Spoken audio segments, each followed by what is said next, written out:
মেঘ পাহাড়ের দেশ, ছোট বড় অসংখ্য পাহাড়, সবুজ অরণ্যে মেঘের হাতছানি। পাহাড়ের সেই বুক চিরে আঁকাবাঁকা পিচ ঢালা পথ, পাহাড় ও মেঘ অপূর্ব মিলনের জন্য সাজেককে বলা হয় মেঘের রাজ্য। সারাদিন মেঘের সাথে পাহাড় এখানে খেলা করে। ঢাকা থেকে খাগড়াছড়ি রুটে শ্যামলী, হানিফ, এসালম, সৌদিয়া ও শান্তি পরিবহনের বাসে চলাচল করে। তবে এবারের ট্রিপ শুরু করেছি মোটরসাইকেলে। ঢাকা থেকে খাগড়াছড়ি পৌঁছাতে সময় লাগে 8 ঘন্টা। খাগড়াছড়ি থেকে সাজেকে যেতে হবে খোলা জিপ বা চাঁদের গাড়ি, সিএনজি বা মোটর সাইকেলে চড়ে যাওয়া যাবে সাজেকে। 2 দিনের জন্য চাঁদের গাড়ি ভাড়া করলে খরচ পড়বে 6,500 থেকে 10,000 টাকা। সিএনজিতে খরচ পড়বে 5,000 থেকে 5,500 টাকা। খাগড়াছড়ি শহর থেকে যেতে হবে দিঘিনালা, দিঘিনালা থেকে যেতে হবে বাগাইহাট।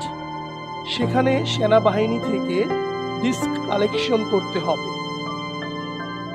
সেখানে সেনাবাহিনীর স্কর্ট শুরু হয় সকাল 10টা থেকে 11টার মধ্যে।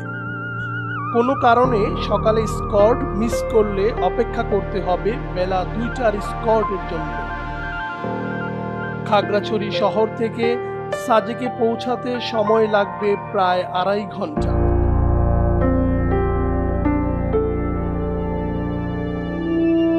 সাজেক ভ্যালিতে থাকার জায়গাগুলো যেমন বৈচিত্র্যময়, তেমনি বৈচিত্র্যময় পাহাড়ি খাবার। খাবারগুলো পর্যটকদের অভিভূত না করে পারে না। বিশেষ করে ব্যাম্বো চিকেন এবং ব্যাম্বো টি এখানে বাড়তি আকর্ষণ। এছাড়া লুসাই গ্রামে ঐতিহ্যবাহী লুসাই পোশাক পরে ঘুরে ফিরে ছবি তুলতে পর্যটকদের মন টানে। জি, আমরা পর্যটক। ও ঢাকা থেকে এসেছি তো। পর্যটক। ও বসেন বসেন বসেন। Thank you.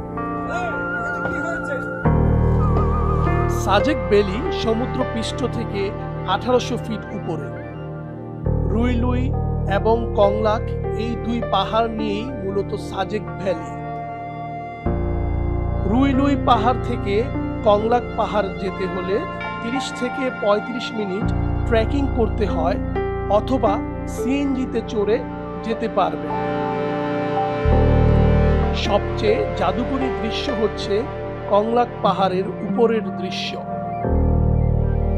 একদিকে মেঘের সারাশি দৃশ্য, অপর পাশে ভারতের মিজোরামের অসম্ভব সুন্দর পাহাড়। ভোরের সূর্যোদয় দেখতে চাইলেই অবশ্যই যেতে হবে হেলিপ্যাডে খুব ভোরে। সাজেকের কটেজ ভাড়া সর্বনিম্ন 1500 থেকে 8,000 টাকা পর্যন্ত। তবে সময় ও চাহিদা ভেদে রুম ভাড়া উঠানামা করে। আসার পূর্বে ভালো রুম পেতে হলে অবশ্যই যোগাযোগ করে বুকিং দিয়ে আসবেন। এবারের সাজেক ট্যুর সম্পন্ন হয়েছে মোটরসাইকেলে, হুন্ডা এক্স ব্লেডের মাধ্যমে। খুবই চমৎকার একটি বাইক, যা লং ট্যুরের জন্য খুবই উপযোগী।